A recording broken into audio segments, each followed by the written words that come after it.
O nosso entrevistado é Roberto Valério, que é vice-presidente da área de educação à distância e marketing aqui da Croton. Roberto, a tecnologia muda os processos pedagógicos de educação. A tecnologia muda muito, né? A tecnologia está mudando muito o mundo e não podia ser diferente com a educação. A gente tem vários exemplos. Acho que a tecnologia, quando a gente fala de informação, ela muda muito porque a quantidade de informações que nós temos sobre o aluno hoje, sobre o que a gente chama da jornada do aluno, ela é muito grande. Então a gente consegue ajudar muito o aluno na jornada dele e muitas vezes antecipar alguma fragilidade ou algum senso de desistência, um princípio de desistência de um determinado curso ou de uma dificuldade em uma determinada disciplina e ajudá-lo com algum material extra, com o contato de um professor, com o contato de um tutor. Esse é um exemplo. Tá. Né? Algum tempo atrás se difundiu a ideia aí de que cada aluno tem que ter um ritmo de aprendizado diferente, o que foge daquela compartimentalização de conteúdo da escola convencional. Nos cursos de educação à distância, como é que é feito? Os cursos de educação à distância, tipicamente, ele oferece mais flexibilidade, mas de qualquer forma o aluno tem que cumprir uma certa jornada dentro de um determinado tempo. O conteúdo é o mesmo para todos? O conteúdo dentro da Croton é exatamente o mesmo. Então, a mesma matriz curricular, os mesmos experimentos, a mesma experiência que um aluno tem num banco escolar dentro de uma universidade, né, tradicional, física, é o mesmo conteúdo que o nosso aluno de educação à distância tem no interior do Pará ou na Ilha do Marajó. Essa ideia de centrar a educação em projetos com começo, meio e fim e dar flexibilidade para o aluno buscar a informação, a tecnologia favorece. O Brasil já está incorporando isso ou ainda não? Eu acho que está, assim, ela não está em toda a sua extensão, mas sim está incorporado. Eu acho que trabalhar com a metodologia de projetos, né, ou a metodologia de problematização, ou tentar trazer casos para a realidade do aluno, ela é importante porque ela mistura conteúdo, né, mistura a informação que o aluno precisa ter com o forçar a pensar, o forçar a buscar uma solução. Na verdade, o que a gente acredita muito é que hoje a gente precisa ajudar os alunos a serem resilientes e a saberem pensar ou buscar as informações, porque as informações, mais do que nunca, né, estão disponíveis hoje. E como é que é a interação entre eles? Quer dizer, o sistema induz essa interação, troca de experiências, troca de informações? Permite. O sistema permite não só a interação presencial, porque no nosso modelo de educação à distância, nós temos um modelo 100% online, onde o aluno só vai em algum lugar presencialmente para fazer a prova, mas nós temos também o que a gente chama de semipresencial, que é um encontro semanal. Então, tem uma mescla de interatividade entre pares ou entre tutores presencialmente, uma vez por semana, mas também dentro do ambiente virtual de aprendizagem, através de fóruns, de questões que são colocadas pelos professores e pelos tutores, existe essa interação digital também. Quando se fala presencialmente, é todos no mesmo ambiente ou em ambientes diferentes ligados aí por webconference? Interessante, muito interessante essa pergunta. O nosso professor, ele está dentro de um estúdio, né, como esse aqui, dando aula. E a gente pode ter, por exemplo, 5, 6, 7 mil alunos recebendo aquela aula numa primeira metade do período desse encontro. E depois, no segundo período, nós temos um tutor dentro de sala de aula fazendo os trabalhos, né, fazendo as simulações ou construindo os cases com os alunos. Então, ela é uma interação através de um sinal de satélite, por exemplo, com o professor numa parte do momento desse encontro, e depois é uma interação presencial entre o tutor, né, que está na sala de aula, e os alunos, ou entre eles mesmos, entre os próprios alunos. Você monta um curso de educação à distância, em cada localidade você tem que ter um volume, uma quantidade X de alunos e um professor? Não um professor, um tutor. Um tutor, sim. Qual é a formação do tutor? A formação é sempre na área com uma pós-graduação. Então, se é, por exemplo, um curso de administração, a gente tem um especialista, né, um professor dando aula no estúdio, mas localmente alguém com formação em administração de empresas, com alguma pós-graduação, aí pode ser uma pós-graduação mais específica. Tá. Mas tem que ser com relação à área de conhecimento. Essa questão, um dos problemas que se aponta aí nos cursos de educação à distância é a questão do absenteísmo. Como é que vocês trabalham isso? Muito interessante. É por isso que a gente incentiva muito a interação física e virtual. Por quê? Porque o fato de você ter alguns fatores de engajamento, entre eles os pares, né, os alunos, o tutor, ou essa experiência de estar lá presencialmente, ajuda muito. Esse é um fator. O outro fator de engajamento que a gente olha muito é o fator do tutor à distância, porque o aluno, durante a aula, né, presencial, ele está lá com esses elementos que eu comentei, mas se ele está estudando em casa, sozinho, à noite, ele pode fazer uma pergunta para um tutor à distância, que responde para ele pela internet. O período todo. Fica, muitas vezes, claro que de madrugada não, mas o tutor responde no dia seguinte.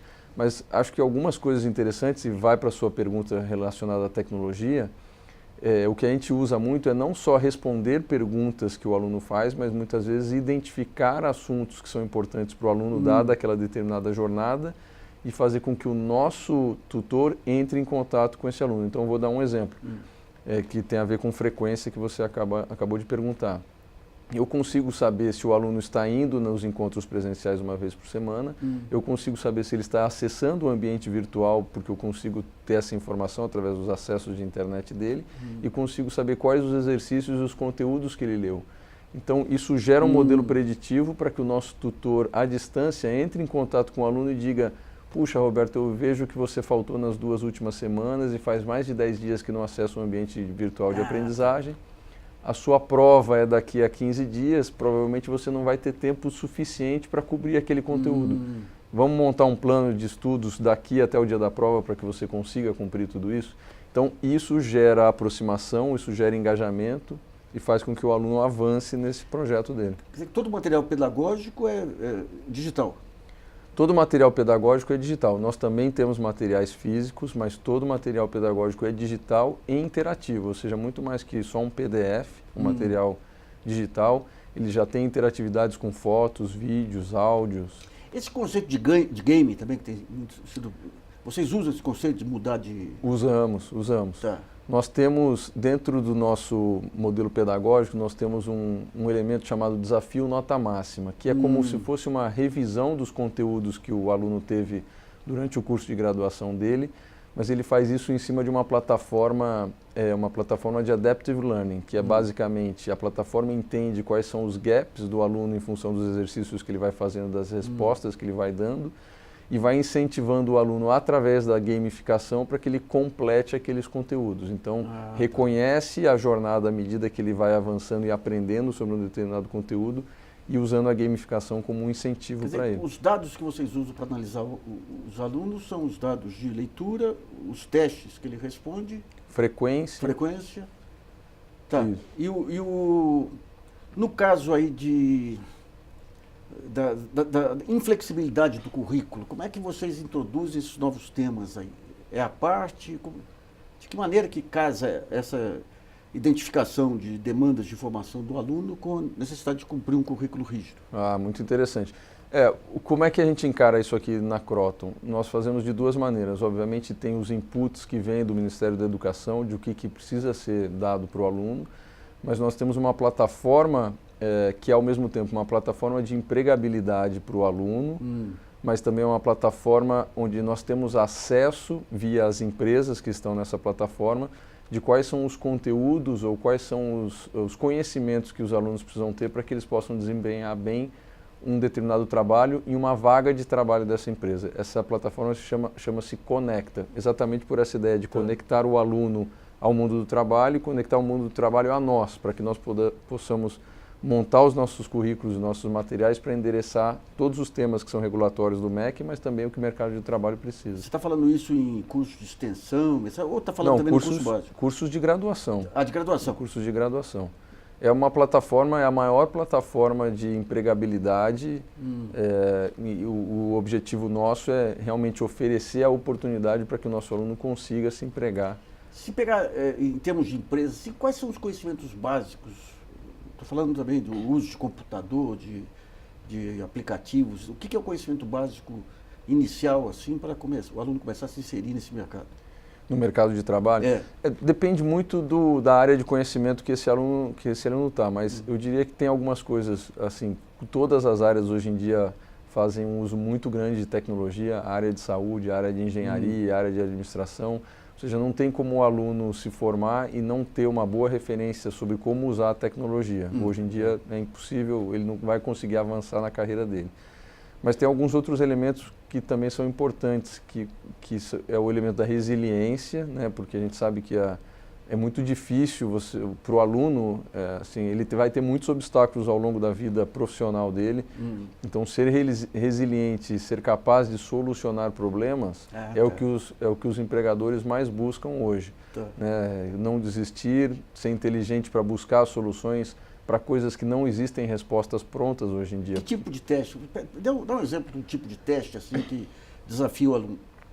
Então, são testes, normalmente são casos hipotéticos, né, casos baseados em alguma vida real, né, em algo que aconteceu na vida real, mas postos dentro de algum setor novo. Então, por exemplo, como é que a gente pode facilitar o acesso a elementos de saúde diagnóstica, por exemplo, a comunidades muito distantes da realidade dos grandes centros. Então, os alunos de uma área, por exemplo, de saúde, são incitados a pensar em como um aplicativo que roda num celular e que pode, através de fotos, ou pode usar algum elemento para que a gente consiga capturar esses elementos e, portanto, dar uma solução, ou pelo menos um caminho para uma determinada cura, ou alguma coisa, algum tratamento. São desafios individuais ou para grupos? Os dois. Nós né? trabalhamos as duas coisas, exatamente porque nós acreditamos que as pessoas têm que ter essa capacidade de fazer as coisas sozinhas, mas eles não conseguem buscar soluções sozinhas, porque as pessoas não conhecem mais sobre tudo. Então precisa ter a união entre alguém que conheça do setor de saúde, e alguém que entenda de tecnologia e alguém que entenda de gestão, para que se possa construir um app que faça sentido, por exemplo. Quando a gente pega o estudo tradicional, a competição entre os alunos era a peça central lá de... Hoje, quando você vê o ambiente das empresas, a sociabilidade, a capacidade de interagir, de colaboração é relevante. Entre esses dois focos, como é que vocês trabalham? Nós trabalhamos os dois. Eu acho que o mais importante, né, nós achamos aqui que o mais importante para o aluno é saber tomar a decisão correta de o que usar, em que momento. Pegar todo o instrumental e... Ele tem que ter todos os instrumentos, ele tem que ser competitivo, porque em alguns momentos a vida profissional vai exigir, mas em boa parte do tempo ele vai ter que saber se associar, articular, buscar entregar o seu trabalho através de outros, né? Porque as pessoas não fazem as coisas sozinhas. Tem perfis diferentes, o aluno só presencial e o aluno de educação à distância? Tem perfis diferentes. O aluno de educação à distância ele é tipicamente um pouco mais velho, porque são alunos que se formaram no ensino médio há algum tempo, foram formar família ou foram trabalhar em alguma atividade que precisava e que depois de um tempo retornam para os estudos, né? Essa é uma característica. É um pouco mais feminino, mas muito mais por um aspecto histórico de que os cursos de educação à distância eles estavam muito calcados em licenciaturas e pedagogia, que são tipicamente femininos, mas à medida que a gente lança cursos de saúde como enfermagem, fisioterapia ou mesmo as engenharias, isso tende a se equilibrar. Só para entender uma coisa, a aula quando é dada é ao vivo ou fica armazenada e o sujeito pode conferir a hora que quiser? As duas coisas. As aulas são dadas ao vivo, desde esse estúdio, e entre 48 e 72 horas depois elas estão disponíveis no ambiente virtual de aprendizagem. Dentro daquele tema que eu te comentei sobre flexibilidade, né, que a educação à distância oferece flexibilidade, assumindo que o aluno não pôde ir na aula presencial, né, na transmissão ao vivo, ele não vai perder esse conteúdo e vai poder assistir depois em algum momento. Algum momento que pode ser, inclusive, entre o trabalho e a casa dele, no ônibus, através de um celular. O celular virou... Né? Que é parte da realidade hoje. Isso. O desempenho médio do aluno presencial e do aluno de educação à distância, como é que é? Então, a média, o curso de educação à distância, ele na média tem uma evasão maior, o que significa dizer que quem chega no final são os mais resilientes, isso historicamente falando. Então, quando a gente olha o histórico, a performance acadêmica dos alunos de educação à distância, em alguns momentos elas são superiores, mas, Luiz, é muito difícil dar essa resposta, porque depende do curso, depende da área, depende da região geográfica. Então, acho que a gente seria injusto classificar qualquer um dos dois como melhor ou pior, né? Depende muito do...